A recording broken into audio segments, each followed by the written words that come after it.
السلام علیکم ویورز، میں جس مخبر کی کہانی سنانے لگا ہوں ان کا ساتھ بہت پرانا ہے۔ عمر میں فرق ضرور ہے، وہ مجھ سے 15 سال بڑے ہیں۔ وہ چونکہ مخبر کی حیثیت سے پولیس کے ساتھ وابستہ رہے ہیں اور میں نے پولیس کی نوکری کی ہے، اس لیے ہم اکثر جرائم اور تفتیش کی باتیں کرتے رہتے ہیں۔ ایک روز میں نے انہیں ایک تفتیشی کہانی سنائی تو وہ کسی سوچ میں پڑ گئے۔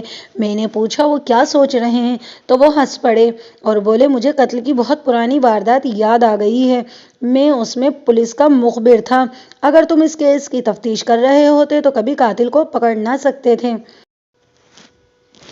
میری فرمائش پر انہوں نے یہ قتل کی واردات سنائی اور مجھ سے وعدہ کیا کہ میں ان کا نام اور پتہ ظاہر نہیں کروں۔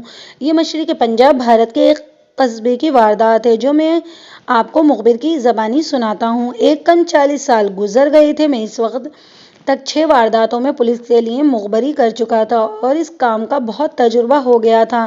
میرا ذریعہ معاش تو کچھ اور تھا جو باعزت تھا، مخبری سے بھی کافی پیسے مل جاتے تھے۔ میں نے قصبے کی 2 عورتوں کو اپنی کامیابی کا ذریعہ بنا رکھا تھا جو زمین کے نیچے سے بھی بھید نکال کر لاتی تھیں۔ ہر کماش کے لوگوں کے ساتھ میرا تعلق تھا۔ خدا نے مجھے جعل سازی کا وصف عطا کیا تھا۔ قبرستان کے تکیے میں جوا کھیلنے والے اور چرس پینے والے ملنگوں کے ساتھ بھی میری دوستی تھی اور شہر کے معززین لوگوں میں بھی اٹھنا بیٹھنا تھا۔ میں سرکاری دفتروں میں لوگوں کے رکے ہوئے کام نکلوا دیا کرتا تھا۔ ماتم ہندو کے گھر ہو، سکھ کے گھر ہو یا کسی مسلمان کے گھر، میں وہاں موجود ہوتا تھا۔ کسی کو بھی معلوم نہیں تھا کہ میں پولیس کا مخبر ہوں، حالانکہ میں اکثر تھانے جایا کرتا تھا۔ لوگ غالباً یہ سمجھتے تھے کہ میں کسی کا کوئی کام کروانے جا رہا ہوں۔ ایک صبح مجھے اطلاع ملی کہ شہر کے درمیانے حصے کے باہر کھیتوں میں ایک جوان آدمی کی لاش ملی ہے جسے چاقوؤں سے قتل کیا گیا ہے۔ جس کے کان میں یہ خبر پڑی وہ کھیتوں کی طرف دوڑتا گیا۔ میں بھی گیا۔ راستے میں کسی نے بتایا کہ شفیق کو قتل کر دیا ہے۔ میں وہاں پہنچا تو پولیس بھی آ گئی تھی۔ تھانے دار مسلمان تھا۔ یہ ان تھانے داروں میں سے تھا جو مخبروں سے تفتیش کرایا کرتے تھے، پھینٹی چڑھا کر اقبال جرم کراتے اور وعدہ معاف گواہ بنانے کی کوشش کرتے تھے۔ پھر بھی یہ تھانے دار کوئی نالائق اور بددیانت آدمی نہیں تھا۔ اس کا رشوت کا ریٹ واجبی سا تھا۔ غریب آدمی جو دے دیتا وہ لے لیتا۔ یہ امیر آدمی کو اپنا بھاؤ خود بتایا کرتا تھا، لیکن قتل، ڈکیتی، نقب زنی کی وارداتوں میں محتاط ہو جاتا تھا۔ یہ بڑی سنگین وارداتیں ہوتی ہیں، تفتیش دل لگا کر کرنا پڑتی ہے، مگر مخبروں پر اسے زیادہ ہی بھروسہ تھا۔ اس نے زندگی میں اچھے کام بھی کیے اور برے بھی کیے، شاید برے زیادہ کیے ہوں گے، لیکن جس طرح اس نے خدا کے حضور اپنے جان کا نذرانہ پیش کیا تھا اسے اس کے گناہ بخشے گئے ہوں گے۔ وہ شہید ہوا تھا۔ اسے شہادت اس طرح نصیب ہوئی کہ اگست 1947 میں پاکستان بنا تو ہندوؤں اور سکھوں نے مسلمانوں کا قتل عام سرِ عام شروع کر دیا۔ مسلمانوں کی مستورات اغوا کی، لوٹ مار کی اور گھر جلائے۔ اس تھانے دار کا گاؤں جب کافروں کی زد میں آیا تو وہ گاؤں میں موجود تھا۔ وہ اپنے خاندان کو پاکستان لے جانے کے لیے گیا تھا مگر حملہ ہو گیا۔ اس کے پاس ریوالور تھا۔ گاؤں میں 2 شکاری بندوقیں تھیں۔ اس نے مورچہ باندھ لیا اور گاؤں کے مسلمانوں کی کمان سنبھال لی۔ کہتے ہیں کہ اس نے بہت مقابلہ کیا۔ ریوالور کی گولیاں ختم ہو گئیں تو ایک بوڑھے ریٹائرڈ صوبیدار کے ہاتھ سے شکاری بندوق لے لی۔ اس کی للکار نے گاؤں کے مسلمانوں کے حوصلے بلند رکھے تھے۔ بلوائی حملوں کے لیے کسی نہ کسی طرف سے آگے بڑھنے کی کوشش کرتے رہے اور وہ جدھر سے بھی آتے ایک ہی گولی انہیں روک لیتی تھی۔ مسلمان عورتوں نے اس دوران اینٹیں اور پتھر اکٹھے کر چھتوں پر رکھ لیے تھے۔ شام کو بلوائی ناکام ہو کر چلے گئے تھے۔ تھانے دار نے تمام مسلمان کنبوں کو وہاں سے نکالا اور خود نگرانی کے لیے پیچھے رہ گیا۔ اس کا اپنا خاندان بھی نکل گیا تھا۔ وہ خود یہ دیکھ کر گاؤں میں کوئی مسلمان نہیں رہ گیا، جانے ہی والا تھا کہ گاؤں کے 3 سکھوں نے اسے گھیر لیا اور اس کے جسم کا کیما کر دیا۔ اس کے گاؤں کے تمام افراد جن میں جوان لڑکیاں بھی تھیں بخیر وخوبیت پاکستان پہنچ گئیں۔ اس کی شہادت کا یہ واقعہ مجھے ایک تھانے دار نے ہی 1949 میں سنایا تھا۔ اس سے 11 سال پہلے کا واقعہ ہے جب میرے قصبے کے باہر آفاق نام کا ایک جوان آدمی قتل ہو گیا تھا۔ اس وقت یہ تھانے دار وہاں ایس ایچ او تھا۔ وہ اپنے ہیڈ کانسٹیبل اور 2 کانسٹیبلوں کے ساتھ موقع واردات پر پہنچا۔ میں بھی گیا۔ لاش اوندھے منہ پڑی تھی۔ تماشائی ذرا دور کھڑے تھے۔ مقتول کے عزیز رشتہ دار دھاڑے مار مار کے رو رہے تھے۔ تماشائیوں میں سے کسی نے مجھے بتایا کہ مقتول شام کے بعد گھر سے نکلا تھا، پھر گھر نہیں گیا۔ اس کا باپ اسے ڈھونڈتا پھر رہا تھا۔ تھانے دار تھانے دار کو دیکھ کر میں آگے چلا گیا۔ ہم دونوں نے ایک دوسرے کو دیکھا۔ تھانے دار نے مجھے آنکھ سے اشارہ کیا جس کا مطلب یہ تھا کہ میں اپنی مخبری شروع کر دوں۔ میں وہیں کھڑا رہا، وہاں سے کچھ معلومات حاصل کرنی تھی۔ کھوجی کو بلایا گیا۔ وہاں 3 قسم کے کھرے ملے تھے، ایک مقتول کا اور ایک ننگے پاؤں کا۔ لاش جس کھیت میں پڑی تھی وہاں ہل چلا ہوا تھا، مٹی نرم تھی، اس پر کھرے صاف تھے۔ ننگے پاؤں والا کھرا لاش کے بالکل قریب دکھائی دے رہا تھا۔ کھوجی نے 20-25 قدم دور یہی کھرا ڈھونڈ لیا۔ یہ آدمی ننگے پاؤں قبرستان کی طرف سے آیا تھا۔ وہاں سے قبرستان 200-250 گز کے فاصلے پر تھا۔ لاش کے قریب سے یہ کھرا شہر کی طرف گیا تھا۔ 2-3 خالی کھیتوں میں بھی یہ کھرا نظر آیا تھا۔ مقتول کا کھرا جو موقع واردات پر تھا، اس کے پاؤں کے یہ نشان بتاتے تھے کہ اس نے قاتل کا مقابلہ کرنے یا چاقو کے وار کو روکنے کی کوشش کی ہے۔ انہی پر ننگے پاؤں کے صاف نشان تھے اور ان میں ایک اور جوتی کا بھی نشان تھا جو زیادہ صاف نظر نہیں آتا تھا۔ ننگے پاؤں والا چونکہ قبرستان کی طرف سے آیا تھا، اس لیے مقتول کا کھرا بھی کھوجی نے ادھر تلاش کیا۔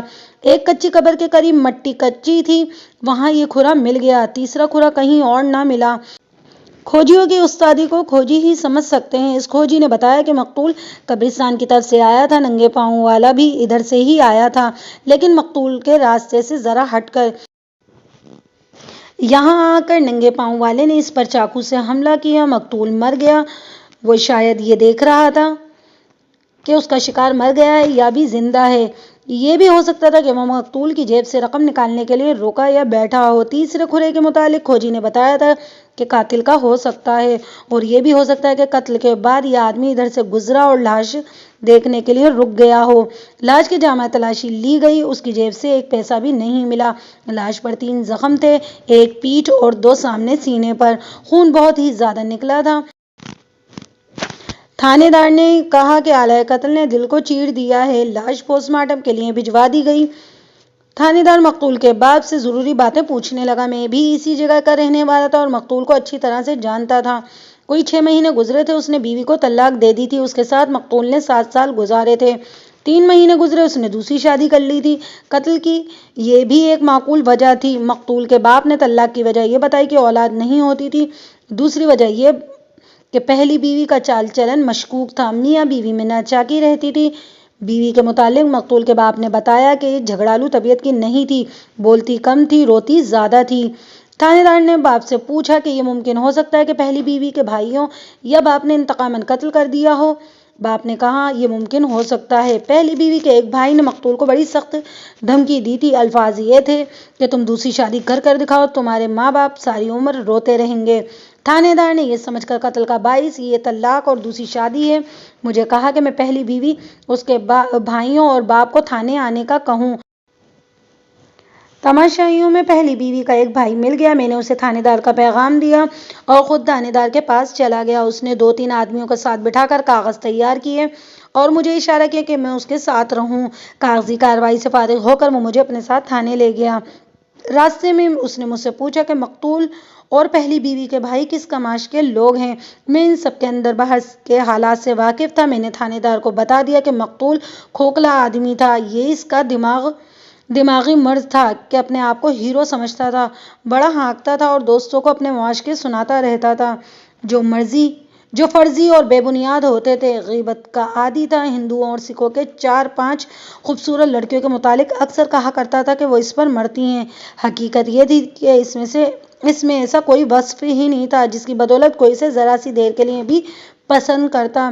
درمیانے درجے کے خاندان کا آدمی تھا، یعنی امیر نہ غریب۔ خاندان میں کوئی برائی نہیں تھی، یہ اس خاندان کا واحد فرد تھا جو غلط راستے پر چل پڑا تھا۔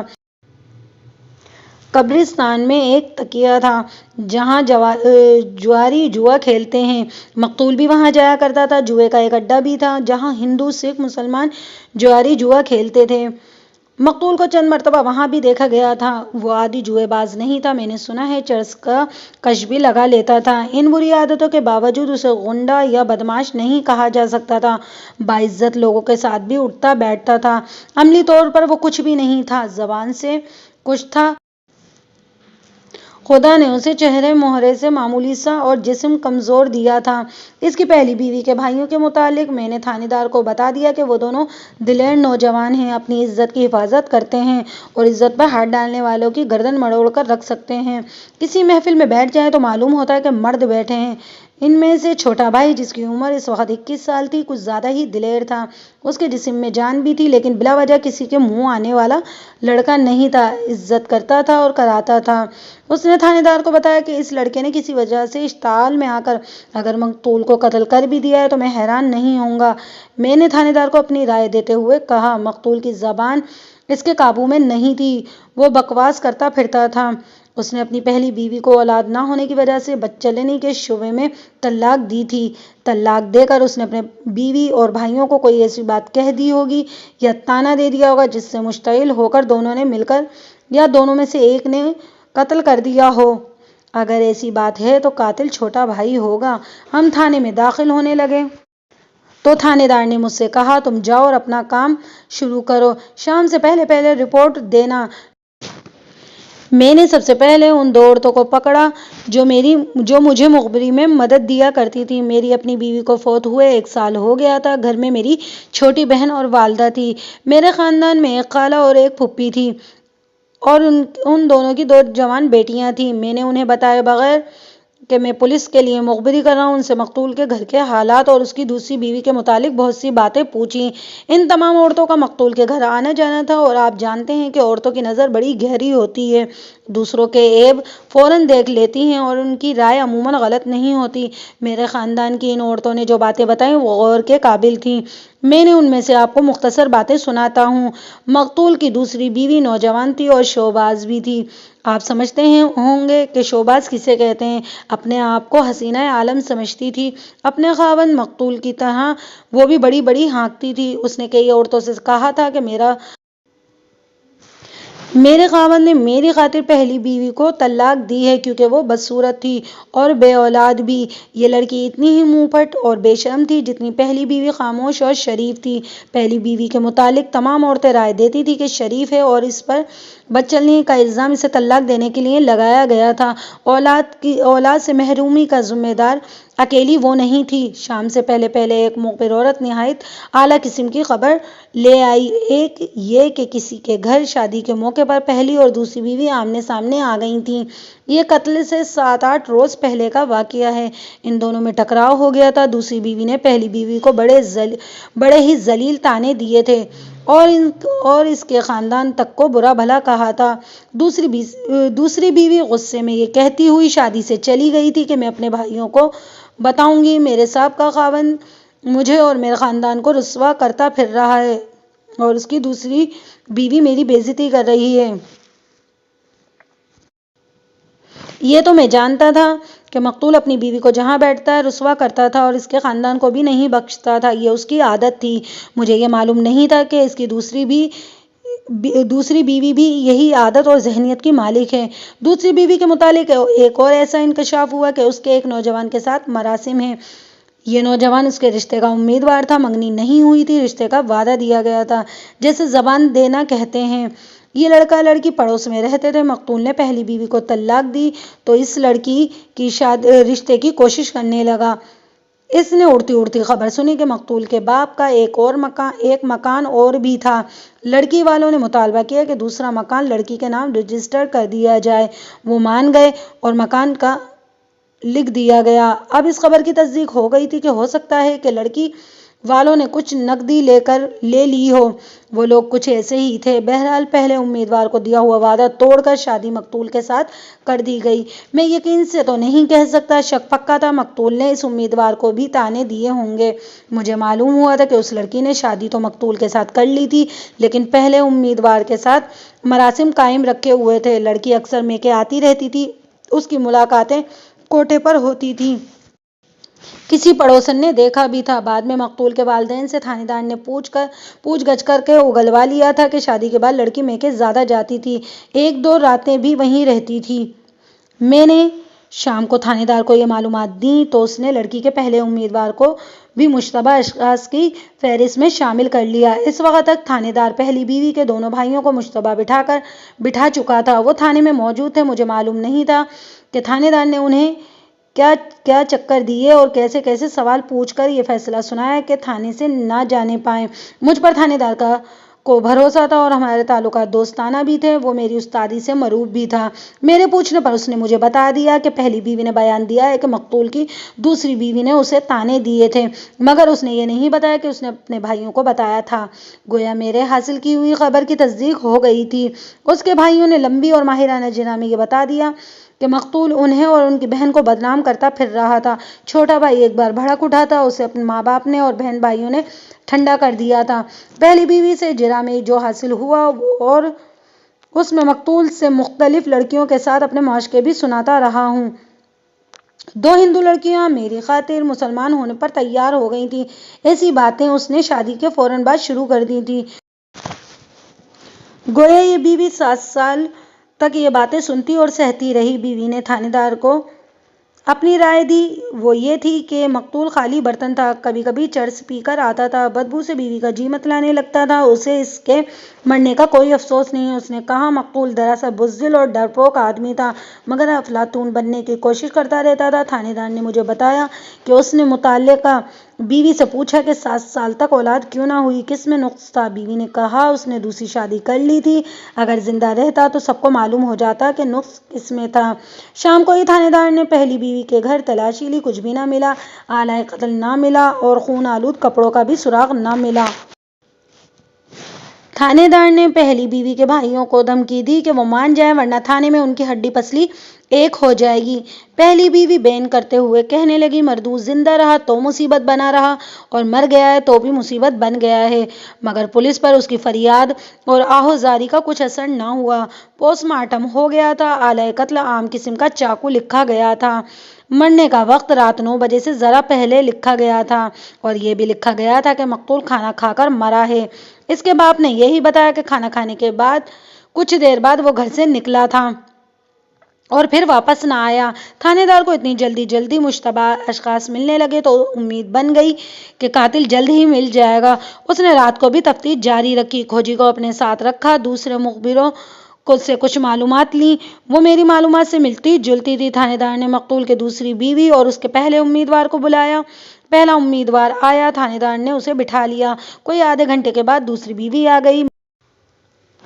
میں نے اسے شادی سے بہت پہلے دیکھا تھا، جب وہ ابھی پردے میں نہیں بیٹھی تھی۔ وہ مجھے جانتی تھی اور آئی تو تھانے دار کو اطلاع دی گئی۔ اس نے باہر آ کر اسے الگ بٹھا دیا گیا۔ تھانے دار نے اس کے امیدوار کے ساتھ تقریباً 1.5 گھنٹہ صرف کیا اور اسے کانسٹیبلوں کے کمرے میں بٹھا کر مجھے تھانے کے پیچھے لے گیا اور اس نے بتایا کہ یہ لڑکا مان گیا ہے کہ لڑکی کے ساتھ اس کے تعلقات تھے۔ اس نے یہ بھی بتایا کہ شادی کے بعد مقتول نے اسے طعنہ دیا تھا اور کہا تھا کہ تم اس لڑکی کے قابل نہیں ہو، وہ تو مجھ پر جان دیتی تھی۔ امیدوار نے تھانے دار کو بتایا کہ غصے کی بجائے اسے ہنسی آ گئی۔ یہ شخص کتنا گودا ہے، اگر اسے پتہ چل جائے کہ اس کی دلہن کس پر جان دیتی ہے تو اس کا کیا حال ہوگا۔ تھانے دار کی جرح تقریباً ناکام رہی۔ اس نے ان سب کے کھرے کھوجی کو دکھائے۔ کسی کا بھی کھرا موقع واردات کے کھروں سے نہیں ملتا تھا۔ ان کے پاؤں ننگے کر کے بھی کھرے دیکھے گئے، بہت فرق تھا۔ اس نے اس نوجوان کے متعلق رائے دی کہ یہ قاتل نہیں ہو سکتا، تاہم ابھی لڑکی سے پوچھ گچھ اور جرح کرنا باقی تھی۔ تھانے دار نے مجھے کہا کہ وہ صبح سے وردی پہنے ہوئے ہے اور تھک بھی گیا ہے، اس لیے نہانے اور کپڑے بدلنے جا رہا ہے۔ اس نے یہ نازک سی ڈیوٹی میرے سپرد کر دی اور وہ یہ تھی کہ میں لڑکی کو ڈراؤں اور دھمکاؤں اور اس سے کچھ اگلوانے کی کوشش کروں۔ وہ میری رہنمائی بھی کر گیا۔ یہ کام میرے لیے مشکل نہیں تھا کیونکہ لڑکی تھانے میں تنہا بیٹھی تھی، اس کی شوخی اور شو بازی ختم ہو چکی تھی، رنگ پیلا پڑ گیا تھا اور وہ تسلی دلاسے ڈھونڈ رہی تھی۔ میں اس کے پاس جا بیٹھا اور اس کے چہرے پر کچھ رنگ آیا۔ وہ پوچھنے لگی اسے کیوں بلایا گیا ہے اور اس کے ساتھ کیسا سلوک ہوگا۔ میں نے اس کے سر پر ہاتھ پھیر کر کہا میں پولیس کا ملازم نہیں ہوں، میں صبح سے یہاں اس لیے موجود ہوں کہ یہ حادثہ میرے اپنے لوگوں کے ساتھ پیش آیا ہے۔ یہ تھانے دار میرا دوست ہے۔ میں اس کوشش میں ہوں کہ تم میں سے کسی کو بھی کوئی تکلیف اور پریشانی نہیں ہو۔ تم ڈرو نہیں، میری موجودگی میں تمہیں کوئی پریشانی نہیں ہوگی۔ لیکن تمہارے خاوند قتل ہو گیا ہے۔ پولیس قاتل کی تلاش میں ہے۔ بہت سی باتیں ایسی ہیں جو تمہارے سوا اور کوئی نہیں بتا سکتا۔ جب تک تم یہ باتیں نہیں بتاؤ گی اس قاتل کو پکڑنا مشکل ہوگا۔ اس نے پوچھا، میں کیا بتا سکتی ہوں، مجھے کیا معلوم اسے کس نے قتل کیا ہے؟ میں نے اسے کہا، یہ یاد رکھنا کہ یہ تھانہ ہے، پولیس کو بہت سی باتیں معلوم ہو چکی ہیں۔ وہ لڑکا بھی باہر بیٹھا ہوا ہے جس کے ساتھ تمہارا رشتہ طے ہوا اور تمہارے والدین نے توڑ دیا۔ تھانے دار اس کا بیان لے چکا ہے۔ وہ اتنا کچا آدمی ثابت ہوا ہے کہ اس نے بتا دیا ہے کہ تمہارے ساتھ اس کے تعلقات ہیں۔ اس نے اور بھی بہت ساری باتیں بتائی ہیں، تھانے دار کے آگے اگل دی ہیں۔ اگر تم نے تھانے دار کے آگے جھوٹ بولا تو وہ شک کرے گا کہ تم نے اپنے خاوند کو اس لڑکے کے ساتھ مل کر قتل کیا ہے۔ لڑکی کا رنگ لاش کی طرح سفید ہو گیا، اس کے ہونٹ کانپنے لگے۔ ڈر اور شرم سے اس نے سر جھکا لیا۔ اچانک سر اٹھا کر اس نے کہا، خدا کی قسم مجھ میں اتنی ہمت نہیں کہ چوہے کو بھی مار سکوں۔ یہ کیسے ہو سکتا ہے کہ میں خاوند کو مروا دوں؟ میں نے اسے کہا وہ گھبرائے نہیں، لیکن یہ بھی بات دل سے نکال دے کہ پولیس اس کی غلط بیانی کو تسلیم کر لے گی۔ میں نے اسے کہا، مجھے ساری باتیں بالکل صحیح بتا دو، میں ان کے مطابق تمہیں مشورہ دوں گا، تھانے دار سے بات کر لوں گا۔ آپ ذرا تصور میں اپنے آپ کو تھانے میں مشتبہ کی صورت میں بیٹھا ہوا دیکھیں۔ واردات قتل کی ہو، پولیس کو آپ کے ساتھ کوئی ہمدردی نہ ہو، تھانے دار آپ کے ساتھ جو چاہے سلوک کر سکتا ہے، آپ کو حوالات میں بند کر سکتا ہے، اندر لے جا کر الٹا لٹکا سکتا ہے۔ ان حالات میں آپ ایسا محسوس کریں گے جیسے آپ سیلاب میں ڈوب رہے ہوں۔ آپ کو کوئی جھوٹی تسلی دے تو بھی آپ اس کے پاس بیٹھ جاؤ گے۔ یہی حالت اس لڑکی کی بھی تھی۔ وہ نوجوان لڑکی تھی، خوف سے کانپ رہی تھی۔ میں نے یہ کہہ کر کہ اس پر خاوند کے قتل کا شک کیا جا رہا ہے اس کا خون خشک کر دیا تھا، اور جب میں نے تسلی دی تو اس نے میرے آگے اپنا سینہ کھول کر رکھ دیا۔ اس نے صرف یہی تسلیم نہیں کیا کہ اپنے پہلے امیدوار کے ساتھ اس کے مراسم تھے، بلکہ یہ بھی بتا دیا کہ اس نے اس امیدوار کے ساتھ بھاگنے کی باتیں بھی کی تھی، مگر امیدوار کہتا تھا کہ خاوند زندہ ہے، یہ کمبخت مر جائے تو بھاگے بغیر بھی شادی ہو سکتی ہے۔ میں نے لڑکی پر تھانے داروں کی طرح سوال پر سوال پھینکا۔ اس نے بتایا کہ اس نوجوان نے قتل کی کبھی بات نہیں کی تھی۔ اپنے خاوند کے متعلق اس نے وہی رائے دی جو پہلی بیوی نے دی تھی۔ اس لڑکی نے اپنے خاوند کو قابل نفرت کہا۔ اس نے یہ بھی بتایا کہ خاوند اپنے معاشقے سناتا رہتا تھا اور بہت ہی کھوکھلی باتیں کرتا تھا۔ چرس پی کر جب آتا تو اس کے منہ سے بدبو آ رہی ہوتی تھی۔ یہ خاوند اسے کسی پہلو پسند نہیں تھا، صرف مکان کے لالچ میں اس کے ماں باپ نے اس آدمی کے ساتھ بیاہ دیا تھا۔ اس نے بتایا کبھی پیسے لاتا تھا اور اس کو دیتا تھا اور کبھی پیسے لے جاتا تھا۔ پیسے رات کو آ کر دیا کرتا تھا، ظاہر ہے یہ اس کی جوئے کی رقم ہوتی تھی۔ اس دوسری بیوی نے یہ بھی بتایا کہ مقتول کو باپ نے کئی بار کہا کہ وہ بری سوسائٹی چھوڑ دے، لیکن وہ تھانے دار اور تحصیلدار کی دوستوں کی پینگیں مار کر باپ کو لاجواب کر دیتا تھا۔ لڑکی نے بتایا کہ قتل کی رات وہ شام کا کھانا کھا کر گھر سے باہر نکلا تھا، اتنی دیر تک کبھی باہر نہیں رہا تھا۔ اس کا باپ باہر چلا گیا، اس کی ماں بھی جاگ اٹھی۔ باپ معلوم نہیں کہاں کہاں ڈھونڈتا پھرا اور بہت دیر بعد واپس آیا۔ اس سے یہ پتہ چلا کہ اسے ایک آدمی مل گیا ہے جس کا میل ملاقات مقتول کے ساتھ تھا۔ باپ نے اسے بتایا کہ اس کا بیٹا گھر نہیں آیا۔ اس شخص نے اسے بتایا کہ اس کے بیٹے کو قبرستان کے تکیے پر شام کے بعد دیکھا گیا، کوئی 2 گھنٹے بعد وہاں سے چلا گیا تھا۔ باپ تکیے پر گیا، وہاں ملنگ سوئے ہوئے تھے، انہوں نے چرس کے نشے میں باپ کو کوئی قابل اعتبار جواب نہیں دیا۔ صبح سویرے کسی محلے دار نے آ کر بتایا کہ اس کی بیٹے کی لاش کھیتوں میں پڑی ہے۔ لڑکی کے منہ سے تکیے کا نام سن کر میرے کان کھڑے ہو گئے۔ میں نے لڑکی سے کہا کہ وہ یہ ساری باتیں بالکل اسی طرح تھانے دار کو بتا دے، باقی میں سنبھال لوں گا۔ میں نے اس لڑکی کی خوب حوصلہ افزائی کی۔ تھانے دار واپس آ گیا تو میں نے اسے لڑکی کا سارا بیان سنا دیا۔ تھانے دار مجھ سے زیادہ بہتر سمجھتا تھا، اس نے لڑکی اور اس کے امیدوار کو بھی مشتبہ بٹھا لیا۔ وہ کسی کو ڈھیلا نہیں چھوڑنا چاہتا تھا۔ تفتیش شک کو شبہے پر ہی کی جاتی ہے، ایک اشارہ کہیں سے ملتا ہے تو ایک اشارے کہیں سے۔ بعض مشتبہ گھبرا کر فالتو باتیں بھی کہہ ڈالتے ہیں اور بعض غلط بیانی بھی کرتے ہیں۔ بعض اوقات غلط بیانی زیادہ فائدہ مند ہو جاتی ہے۔ یہی حال اس لڑکی اور اس کے آشنا کا تھا۔ لڑکے نے کچھ باتیں چھپائی تھی جو لڑکی نے گھبرا کر بتا دی تھی۔ تھانے دار نے مجھے کہا، یہ نہ دیکھو کہ یہ نوجوان قتل کرنے کی ہمت نہیں رکھتا، یہ لڑکی واقعی بزدل ہے۔ ایسے نوجوان پر جب حیوانوں والا جذبہ غالب آتا ہے تو قتل کوئی مشکل کام نہیں ہے۔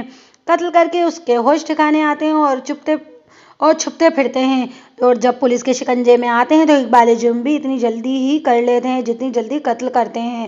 میں نے جب تھانے دار کو لڑکی کی خصلت بتائی تو اس نے کہا، ایسی لڑکی کسی اور کے ساتھ آشنائی کر کے اس کے اپنے خاوند کو قتل کرا سکتی ہے۔ مکان تو اس نے لکھوا ہی لیا تھا۔ وہاں تھانے کا اسسٹنٹ سب انسپکٹر بھی موجود تھا، وہ ہندو تھا۔ اس نے بڑے اچھے مشورے دیے اور کہا کہ ان دونوں کو اس کے حوالے کر دیا جائے۔ چنانچہ تھانے دار نے لڑکی اور اس کے امیدوار کو اس کے حوالے کر دیا۔ میں پولیس کی ساری کارروائی میں دخل اندازی تو نہیں کر سکتا تھا۔ مجھے معلوم تھا ان دونوں کے ساتھ بند کمرے میں کیا سلوک ہوگا اور کیا پوچھ گچھ کی جائے گی۔ تھانے دار نے انہیں مشتبہ کی فہرست میں شامل کر لیا تھا۔ کہتا تھا انہیں وہ ساری رات سونے نہیں دے گا۔ میں نے تھانے دار کو بتایا کہ لڑکی نے بتا دیا ہے کہ مقتول کا باپ کسی کے بتانے پر تکیے پر گیا تھا۔ یہ ثبوت مل گیا ہے کہ شام کے بعد مقتول تکیے پر گیا تھا۔ وہ ضرور جوا کھیلنے گیا ہوگا۔ ہو سکتا ہے وہاں اس کی لڑائی جھگڑا ہو گیا ہو۔ یہ بھی ممکن ہے کہ اس نے بہت ساری رقم جیتی اور تکیے سے واپسی میں مارا گیا ہو۔ لاش کی جیب خالی تھی۔ میں نے سوچا کہ اس کا باپ تکیے پر گیا ہوگا۔ اگر وہ کھیتوں کے راستے جاتا یا آتا تو اسے بیٹے کی لاش مل جاتی۔ میں تکیے کے ملنگوں اور وہاں جا کر جوا کھیلنے والوں کی خصلتوں سے واقف تھا۔ تھانے دار مجھ سے زیادہ واقف تھا۔ اسے معلوم تھا وہاں جرائم پیشہ لوگ بھی جاتے ہیں۔ بعض اوقات باہر سے بھی کوئی خطرناک مجرم آ جاتا ہے۔ تھانے دار نے سوچ بچار کے بعد فیصلہ کیا کہ تکیے پر ابھی چھاپا مارا جائے۔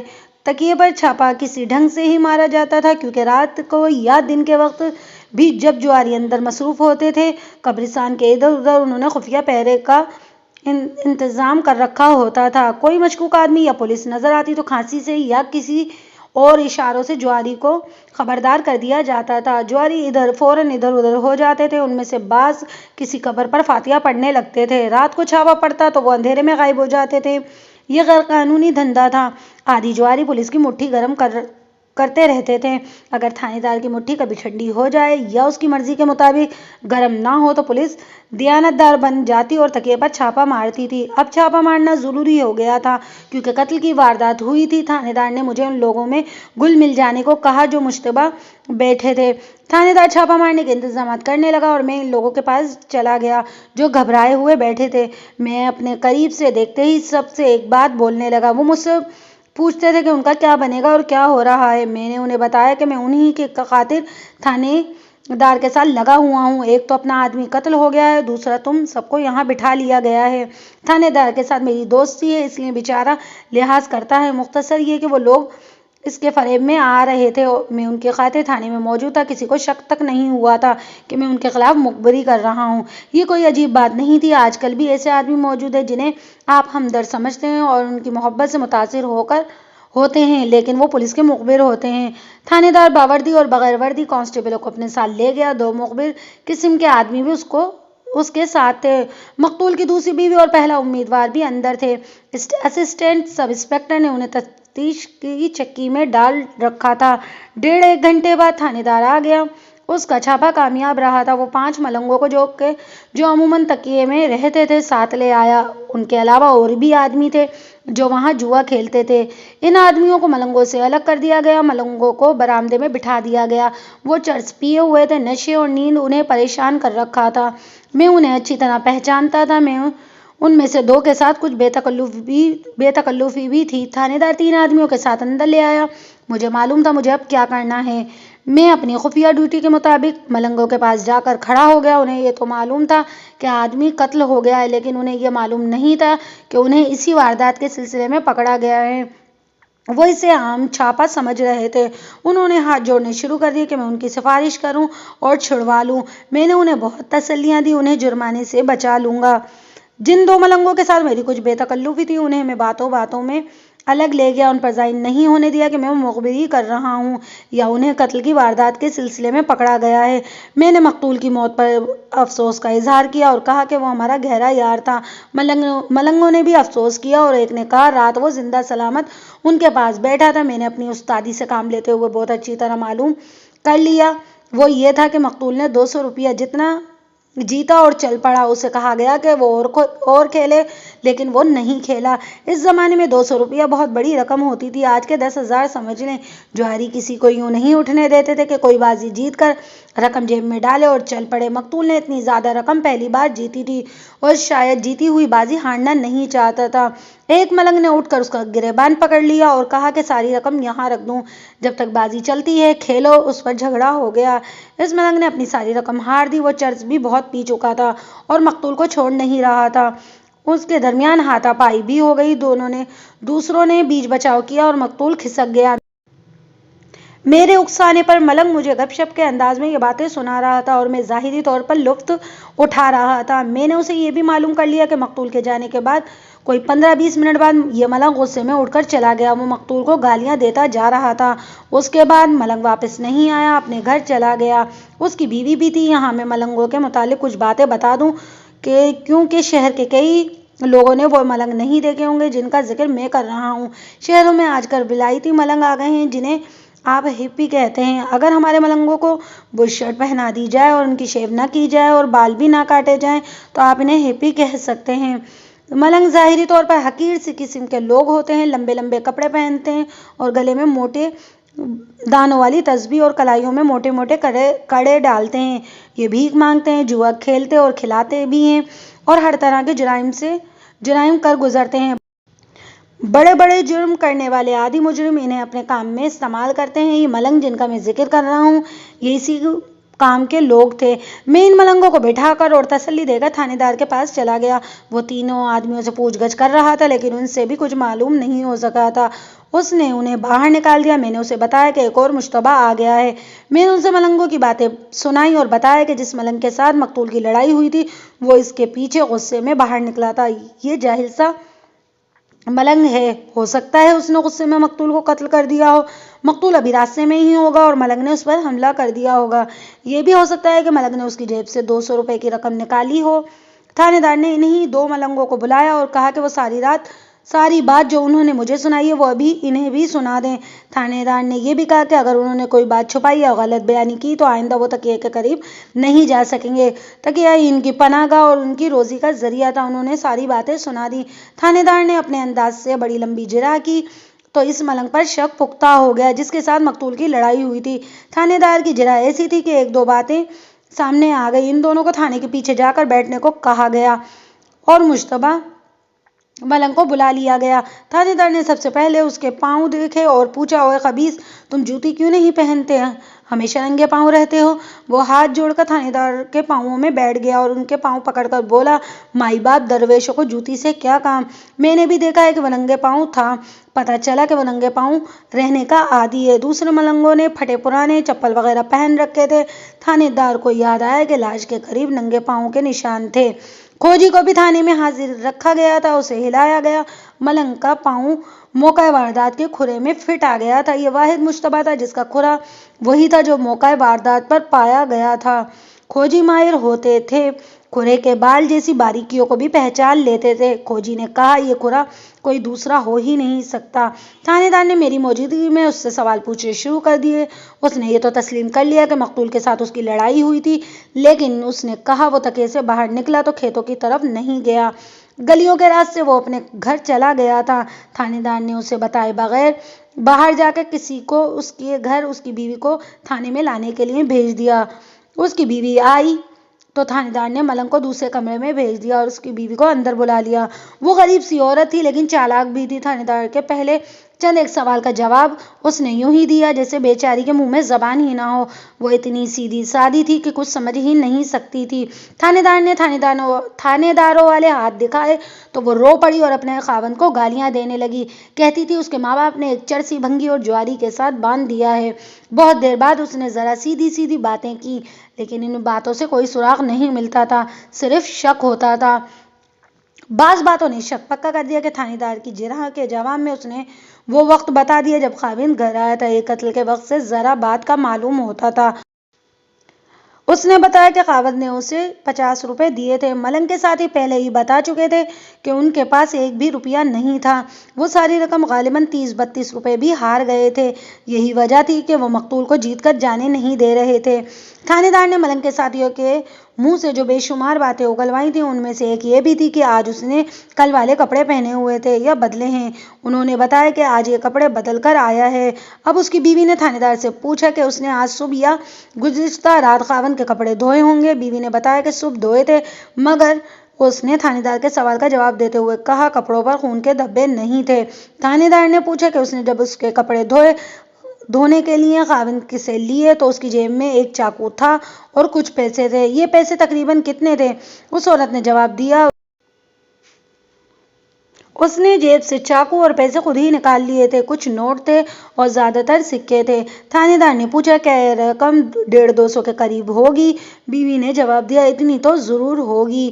بیوی سے تھوڑی سی اور باتیں پوچھ کر تھانے دار نے اسے کسی اور کمرے میں غائب کر دیا اور ملنگ کو اندر بلایا۔ اس نے کھدر کا کرتا پہن رکھا تھا جو اس کے ٹخنوں تک لمبا تھا، نیچے ایسے ہی موٹے کپڑے کا پاجامہ تھا۔ تھانے دار نے کہا کہ چاقو اور پیسے میز پر رکھ دو۔ وہ گھبرا گیا۔ تھانے دار نے 2-4 گالیاں اور ایک زوردار تھپڑ سے چاقو میز پر رکھوا لیا۔ اس نے چاقو کرتے کی جیب سے نکالا اور پاجامے کی ناف سے پیسے نکالے۔ تھانے دار نے پوچھا، یہ کتنی رقم ہے؟ اس نے رقم بتائی جو مجھے یاد نہیں رہی۔ اتنا یاد ہے کہ 150 سے کم تھی۔ تھانے دار نے کہا، تم نے 50 روپے بیوی کو دیے تھے، باقی رقم کہاں سے آ گئی؟ وہ حیران اور پریشان حالت میں تھانے دار کو دیکھنے لگا۔ اس نے کوئی جواب نہیں دیا۔ تھانے دار نے پوچھا، کل رات تم سارے پیسے جوئے میں ہار گئے تھے، یہ رقم کہاں سے آئی؟ اس سے کوئی جواب بن نہیں رہا تھا۔ تھانے دار نے پوچھا، تم نے آج صبح کپڑے کیوں دھلوائے؟ اس نے جواب دیا، بہت میلے ہو گئے تھے۔ تھانے دار کو جانے کیا سوجی، اس نے اسی وقت اس کے گھر کی تلاشی کا فیصلہ کیا۔ اس کو غالباً یہ امید تھی کہ اس کے کپڑے بے شک دھل گئے ہیں، لیکن یہ کپڑے لاہور بھیج کر معلوم کروایا جا سکتا تھا کہ ان پر خون تھا یا نہیں۔ 3 کانسٹیبل اور ہیڈ کانسٹیبل کے ساتھ ملنگ اور اس کی بیوی کے گھر لے گئے۔ وقت آدھی رات کا تھا۔ تھانے دار نے برآمدی کے مشیر نامے پر دستخط کرنے کے بعد مجھے اور ایک مخبر کو ساتھ لیا اور باقی تمام مشتبہ اشخاص اور مستورات ابھی تک تھانے کے برآمدے میں پریشان اور خوف کی حالت میں بیٹھی تھیں۔ ان کے رشتہ دار تھانے کے احاطے میں باہر کھڑے تھے۔ ASI مقتول کی دوسری بیوی اور اس کے آشنا سے تفتیش کر چکا تھا۔ اس نے تھانے دار کو علیحدہ لے جا کر جو کچھ بتایا مجھے معلوم نہیں۔ اس نے کیا بتایا، اتنا معلوم ہے کہ انہیں گھر جانے کی اجازت نہیں دی گئی تھی۔ ہم سب ملنگ کے گھر گئے۔ یہ گندے سے علاقے میں 2 کمرے کا ایک مکان تھا۔ اندر لالٹین جل رہی تھی۔ ملنگ کو ہتھکڑی نہیں لگائی گئی تھی۔ تھانے دار ایک کمرے میں چلا گیا، ہیڈ کانسٹیبل دوسرے کمرے میں چلا گیا، تینوں کانسٹیبل بھی آگے پیچھے چلے گئے۔ ملنگ ان کے پیچھے تھا۔ وہ لوگ جو ہی کمروں میں گئے، ملنگ پیچھے کو مڑا اور میرے 2 دوست مخبر کے درمیان بہت تیزی سے دوڑتا ہوا باہر نکل گیا۔ میرے ساتھ والے مخبر نے ہڑبڑا کر بلند آواز میں کہا کہ وہ بھاگ گیا ہے۔ ہم دونوں اس کے پیچھے دوڑے۔ ہمارے پیچھے تھانے دار اور کانسٹیبل آئے۔ ملنگ تنگ گلیوں میں غائب ہو گیا تھا۔ رات کی خاموشی بھی تھی اور اس کے پاؤں کی آہٹ سنائی نہیں دیتی تھی کیونکہ وہ ننگے پاؤں تھا۔ ہم نے یہ دیکھ لیا تھا کہ وہ کس طرف گیا ہے۔ ہم سب ان گلیوں سے واقف تھے۔ تھانے دار نے ہمیں مختلف گلیوں میں تقسیم کر دیا۔ وہ کوئی اتنا بڑا شہر نہیں تھا کہ ایک آدمی اتنی آسانی سے غائب ہو جاتا۔ ہم سب تعاقب کر رہے تھے۔ آدھے گھنٹے بعد میں ایک گلی سے ہوتا بازار جا نکلا۔ کچھ دور سے مجھے کسی واویلے کی آواز سنائی دے رہی تھی کہ پکڑ لیا، پکڑ لیا۔ میں ادھر کو دوڑا۔ یہ آوازیں ایک گلی سے آ رہی تھیں۔ یہ گلی بھی آگے جا کر بازار سے ملتی تھی۔ اس گلی میں سے ایک آدمی دوڑ کر نکلتا نظر آیا۔ اس کے پیچھے ایک کانسٹیبل نکلا اور اس کے تعاقب میں گیا۔ میں اس کی مدد کو پہنچا۔ کہیں سے ایک اور کانسٹیبل آ گیا اور ملنگ پکڑا گیا۔ وہ دوڑ کر اس قدر تھک چکا تھا کہ اس کی سانسیں مل نہیں رہی تھیں۔ وہ گر پڑا۔ ایک کانسٹیبل نے دوسرے مخبر کا نام لے کر کہا، یہ اسے مار آیا ہے، جا کر اسے دیکھو۔ کانسٹیبلوں نے تھانے دار کو آواز دی اور وہ بھی آ گیا۔ گلی میں جا کر دیکھا، وہاں میرا مخبر ساتھی پڑا تھا۔ تھانے دار کے پاس ٹارچ تھی۔ مخبر کے سر سے خون نکل رہا تھا۔ وہ بے ہوش پڑا تھا۔ وہ ملنگ کے پیچھے دوڑتا اس تک پہنچ گیا تھا۔ ملنگ نے پہلے ہی کہیں سے ہاتھ میں اینٹ اٹھا لی تھی۔ اس نے مخبر کے سر میں اینٹ ماری۔ مخبر چکرا کر گر گیا اور اس نے شور مچایا۔ ملنگ نے اس کے سر پر ایک بار پھر اینٹ ماری۔ مخبر گرا تو ملنگ دوڑا۔ ادھر سے ہی ایک کانسٹیبل آ رہا تھا جس نے اسے دیکھ لیا۔ ادھر سے میں جا رہا تھا۔ زخمی کو فوراً اٹھا کر ہیڈ کانسٹیبل کے حوالے کیا گیا اور اسے کہا گیا کہ سول اسپتال لے جا کر ڈاکٹر کو بلا لاؤ۔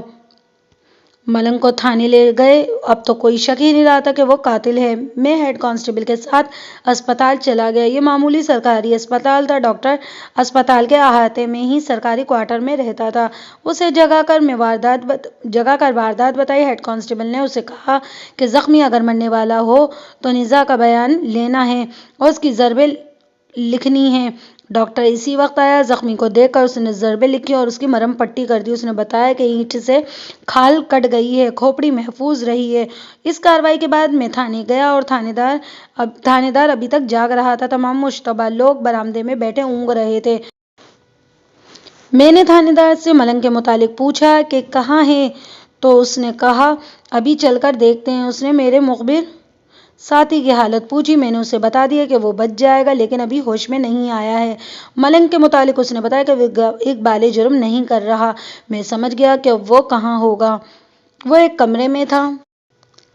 میں تھانے دار کے ساتھ وہاں گیا تو ملنگ کو اس حالت میں دیکھا کہ وہ فرش پر پیٹ کے بل اوندھے پڑا تھا۔ اس کے دونوں ہاتھ دائیں بائیں کر کے اس کی ہتھیلیوں پر ایک چارپائی کے دو پائے رکھے ہوئے تھے۔ پایا ایک ہتھیلی پر اور دوسری ہتھیلی پر۔ چارپائی کے سرے پر دو کانسٹیبل بیٹھے تھے۔ وہ تھوڑی تھوڑی دیر بعد چارپائی پر جسم کا پورا وزن ڈالتے تھے۔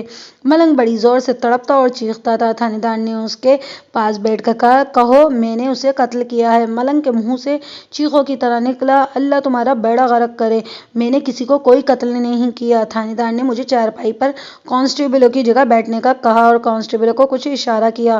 وہ اٹھے تو تھانے دار بھی میرے ساتھ چارپائی پر بیٹھ گیا۔ میں اندازہ کر سکتا تھا کہ دونوں چارپائیوں پر ہم دونوں آدمیوں کا وزن ملنگ کی ہتھیلیوں کو کس طرح بے دردی سے کچل رہا ہوگا۔ ایک کانسٹیبل نے ملنگ کی ایک ٹانگ ٹخنے سے پکڑی اور دوسرے نے ٹخنا پکڑ کر ٹانگوں کے باہر کی طرف کھینچنے لگا جسے ملنگ کے جسم کو دو حصوں میں چیر دے گا۔ اس وقت ملنگ نے جو واویلا کیا تو اس سے تو آسمان ہل گیا تھا۔ اس کے چہرے پر پسینہ امنڈ آیا۔ کانسٹیبل بھی ابھی تک اس کی ٹانگیں اپنی طرف کھینچ رہے تھے اور جھٹکے دے رہے تھے۔ آخر ملنگ نے ہتھیار ڈال دیے۔ اسے آزاد کر کے بٹھایا گیا، پانی پلایا گیا۔ اس نے تھانے دار کے پاؤں پکڑے اور سر ان پر رکھ دیا اور بچوں کی طرح رو رہا تھا۔ اس نے ہاتھ جوڑ کر کہا، آپ پھر کہیں کہ میں جھوٹ بول رہا ہوں، میں نے اسے قتل نہیں کیا۔ میں اس کی جیب سے وہ ساری رقم نکالی جو اس نے تکیے سے جیتی تھی۔ اس وقت وہ کھیت میں مرا پڑا تھا۔ تھانے دار اتنی جلدی اس کی بات پر یقین کرنے والا نہیں تھا۔ اس نے ملنگ سے کہا، وہ اصلی بات پر آ جائے ورنہ پچھتائے گا۔ وہ اصل بات پر نہیں آ رہا تھا۔ اس کے سر کے بال خاصے لمبے تھے۔ اس کے ساتھ رسی باندھ کر ایک کانسٹیبل زور زور سے رسی کو جھٹکے دینے لگا۔ پھر اسے کچھ ایسی اذیتیں دی گئیں جو میں بیان نہیں کر سکتا کیونکہ ان کو اپنے الفاظ میں نہیں لا سکتا۔ اسی میں صبح ہو گئی۔ ملنگ اسی بات پر قائم تھا کہ اس نے لاش کی جیب سے رقم نکالی تھی لیکن اس نے قتل نہیں کیا تھا۔ تھانے دار نے اسے کہا کہ وہ پورا بیان دے۔ اس نے تکیے میں لڑائی جھگڑے کی وجہ وہی باتیں سنائیں جو مجھے پہلے معلوم ہو چکی تھیں۔ مقتول تکیے سے نکل گیا۔ ملنگ آخری پیسہ بھی ہار چکا تھا۔ وہ غصے میں باہر نکل آیا۔ وہ گھر کو جا رہا تھا۔ وہ کھیتوں کے راستے سے گزرا۔ اسے ایک منڈیر کے قریب اندھیرے میں کپڑے سے نظر آئے۔ اس نے قریب جا کر دیکھا کہ وہ کوئی آدمی تھا۔ اس نے ماچس جلائی تو وہ مقتول تھا۔ ملنگ نے اس کی نبض دیکھی، وہ مر چکا تھا۔ اس نے یہ نہیں سوچا کہ اسے قتل کیا گیا ہے۔ اسے فوراً خیال آیا کہ اس کی جیب میں رقم ہونی چاہیے۔ اسے امید نہیں تھی اسے یہ رقم ملے گی کیونکہ وہ یہ سمجھا تھا کہ رہزن نے اسے قتل کر کے رقم اڑا لی ہوگی۔ ملنگ نے اس کے پاس بیٹھ کر جیب میں ہاتھ ڈالا تو رقم موجود تھی۔ اس نے تمام رقم نکالی۔ اس کے ہاتھوں کو خون لگ گیا تھا۔ لاش کے کپڑے خون سے تربتر تھے۔ گھر میں آ کر لالٹین کی روشنی میں اس نے دیکھا اس کے کرتے کی آستینوں اور دامن پر خون لگے ہوئے تھے۔ اس نے بیوی کو بتایا کہ وہ رقم ایک لاش سے اڑا کر لایا ہے۔ اس نے بیوی کو 50 روپے دیے، باقی رقم جوئے کے لیے رکھ لی۔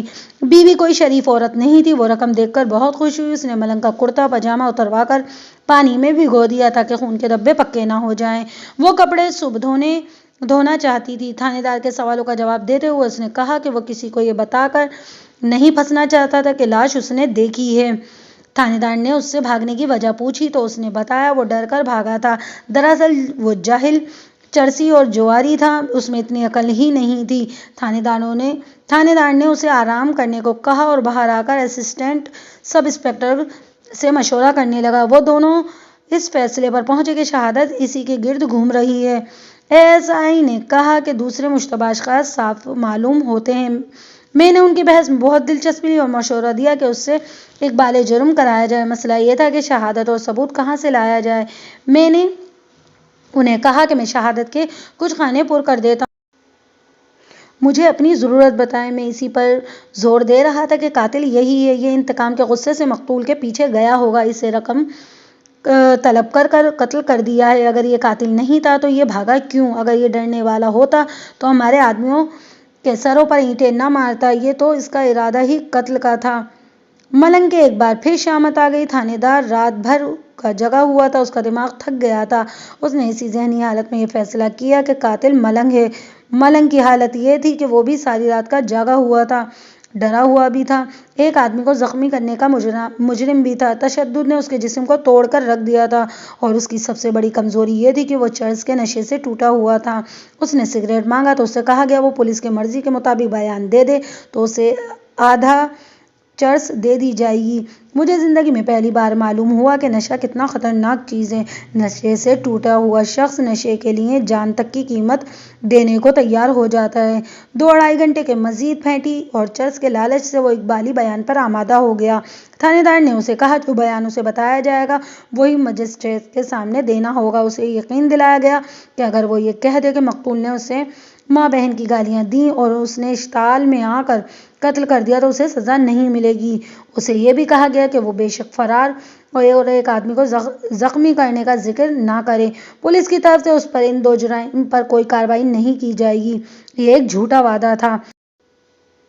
اسے بیان یاد کرایا گیا، لکھے گئے بیان پر انگوٹھا لگوایا گیا، پھر اسے بتایا گیا کہ اب اگر اس نے مجسٹریٹ کے آگے اس بیان کے خلاف کوئی بات کی تو اسے اس کی الگ سزا ملے گی۔ اس بیچارے کو علم نہیں تھا کہ پولیس کی دی ہوئے بیان کی عدالت میں کوئی حیثیت ہی نہیں ہوتی۔ اسے مجسٹریٹ کے سامنے لے جایا گیا اور وہاں اس نے وہی بیان لکھوا دیا جو اسے تھانے میں یاد کروایا گیا تھا۔ اس نے لکھوا دیا کہ اس نے مقتول کو قتل کیا ہے۔ باقی تمام مشتبہ اشخاص کو اس وعدے پر تفتیش سے خارج کیا گیا کہ انہیں جو بیان بتائے جائیں گے وہ عدالت میں وہی بیان دیں گے۔ وہ سب ڈرے ہوئے تھے، تھانے دار کی بات نہ ماننے کا خطرہ مول نہیں لے سکتے تھے۔ ملنگ تو جیل کے حوالات میں جا چکا تھا۔ مقدمہ تیار کرنے کا مرحلہ آیا جو بہت ہی مشکل تھا۔ مجھے بتایا گیا کہ میں کسی قسم کا گواہ تیار کروں۔ میں نے ملنگوں کو ڈرایا اور انہیں بیان یاد کرائے۔ انہیں یہ کہنا ہے کہ مقتول نے قاتل کو مارا پیٹا اور گالیاں دی تھیں اور قاتل یہ کہہ کر بڑا غصے میں اس کے پیچھے چلا گیا تھا کہ وہ اپنی بے عزتی کا بدلہ لے گا۔ یہ بھی اس نے تکیے میں ہی چاقو کھول لیا تھا۔ تھانے دار نے قتل کا باعث جوا اور لڑائی جھگڑا لکھا تھا۔ ملنگوں کو یہ بھی بتایا گیا کہ وہ کہیں کہ مقتول عادی جواری اور چرسی تھا اور تکیے پر باقاعدہ آتا تھا اور اکثر دنگا فساد بھی کرتا تھا۔ مقتول کی پہلی اور دوسری بیوی کو بتایا گیا کہ وہ بیان دے کہ مقتول چرس پیتا تھا اور جوا کھیلتا تھا۔ مقتول کی پہلی بیوی کے بھائیوں کو بھی پولیس کے مطلب کے بیان ذہن نشین کرا دیے گئے۔ ملنگ کے چاقو اور پیسوں والی برآمدگی اس کے گھر کی تلاشی میں لکھی گئی مشیر نامے پر میں نے اور ایک مجھ جیسے آدمی نے دستخط کیے۔ ملنگ کا کرتا اور پاجامہ بھی قبضے میں لے لیا گیا لیکن خون کے دھبے بالکل صاف ہو چکے تھے۔ اس طرح بڑی محنت سے شہادت اور ثبوت تیار کیے گئے، گواہوں کی مشق کرائی گئی اور مقدمہ مجسٹریٹ کے سامنے گیا۔ 3 دفعات لگائی گئیں۔ قتل، حراست سے فرار اور ایک آدمی کو شدید زخمی کرنا۔ ملنگ کی بیوی نے بالکل معمولی سا وکیل کیا۔ تھانے دار خوش ہوا، یہ وکیل مقدمہ ہار جائے گا، مگر وکیل نے یہ عقل مندی کی کہ ملنگ کو کوئی بیان نہ دینے دیا اور جرح بھی نہیں کی۔ مقدمہ سیشن کورٹ میں گیا۔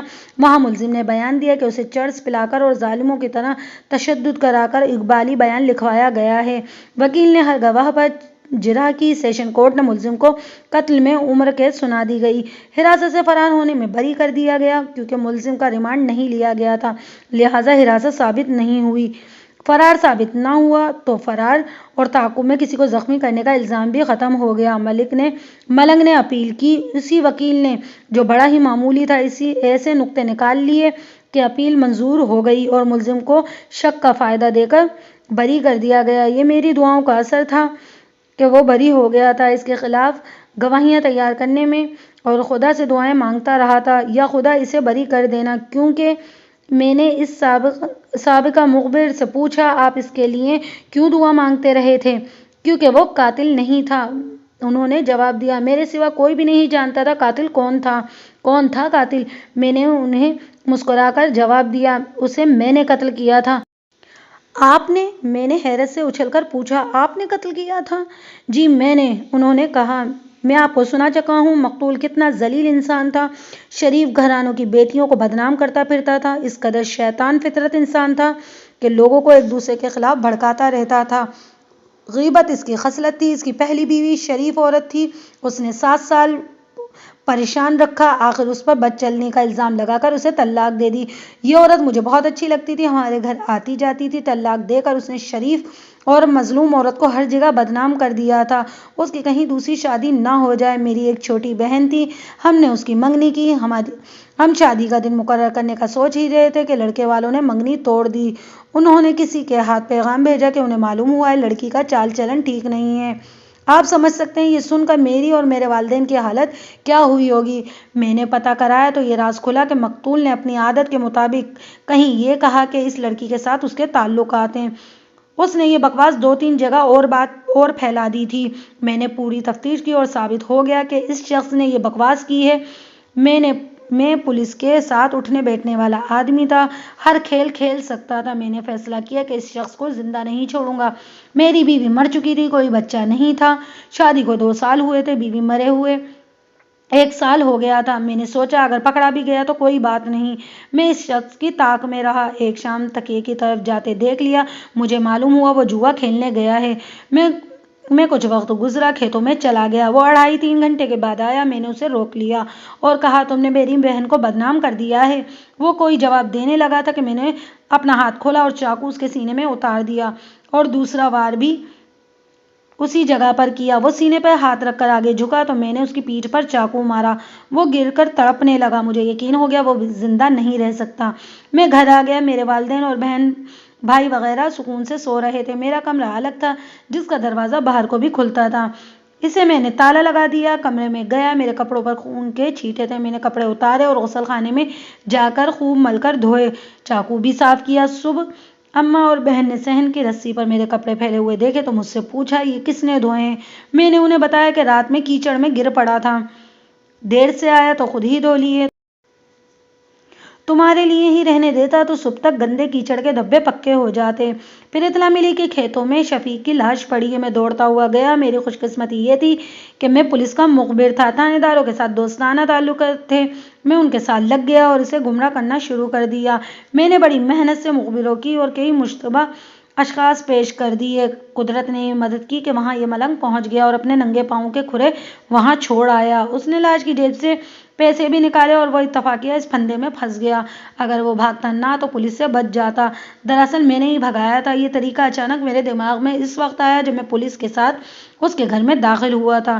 تھانے دار اور کانسٹیبل اور چلے گئے تو ملنگ میرے ساتھ رہ گیا۔ دوسرا مخبر ہم سے بھی پیچھے تھا۔ میرے دماغ میں آیا کہ یہ ملنگ گنوار آدمی ہے، اس کے خلاف الزام پکا کیا جا سکتا ہے۔ میں نے اسے کان میں کہا کہ اوئے پیچھے مڑو اور بھاگو، کوئی پکڑے تو اس کا سر کھول دو، شہر سے نکل جاؤ، تمہارا کون سے یہاں بچے روتے ہیں۔ وہ ڈرا ہوا ملنگ الو کا پٹھا بن گیا اور بھاگ نکلا۔ اسے بھگا کر میں نے دراصل ثابت کر دیا تھا کہ یہی قاتل ہے۔ مجھے معلوم نہیں تھا کہ وہ واقعی ایک آدمی کا سر کھول دے گا۔ میں نے اس کے خلاف گواہیاں بھی تیار کی، لیکن میں سچے دل سے دعا کرتا رہا کہ وہ بری ہو جائے۔ اس قسم کے مقدموں کی اونچ نیچ سے مجھے کافی واقفیت حاصل تھی۔ اس کا وکیل سستا تھا اور بہت کمزور تھا۔ اسے میں نے چوری چھپے بتایا کہ مجسٹریٹ کی عدالت میں کسی گواہ پر جرح نہ کرے اور کیس سیشن کورٹ تک جانے دے۔ وہاں بھی میں نے اسے کچھ کام کی باتیں بتائیں اور کہا کہ اپنے ملزم سے کہو کہ اقبالی بیان سے منحرف ہو جائے۔ سیشن جج نے اسے بری کرنا مناسب نہ سمجھا اور سزا دے دی۔ ہائی کورٹ میں وکیل نے 2 نکتے ایسے پیش کیے جس پر ملنگ بری ہو گیا اور میرا ضمیر صاف ہو گیا۔ جہاں تک مقتول کا تعلق ہے، میں اس کے قتل پر شرمسار نہیں ہوں۔ اس کے گناہوں کا سایہ مرنے کے بعد بھی اس کی پہلی بیوی سے ہٹا نہیں تھا۔ وہ جوانی کی عمر میں تھی، کوئی گھرانہ اس کا رشتہ قبول نہیں کرتا تھا کیونکہ سب کہتے تھے اسے بدچلنی کے الزام میں طلاق ملی ہے۔ کوئی ایک عورت بھی یا مرد ایسا نہیں تھا جو یہ بتاتا کہ اس کے تعلقات کس کے ساتھ تھے۔ آخر میں نے اپنی ماں سے کہا کہ اس کا رشتہ مانگ لو۔ اس کے والدین نے خدا کا شکر ادا کیا کہ اس کی نیک چلن اور مظلوم بیٹی کے دن پھرے۔ میں نے اس کے ساتھ شادی کر لی۔ وہی عورت جسے 7 سال اولاد نصیب نہیں ہوئی تھی، میرے 5 بچوں کی ماں بنی۔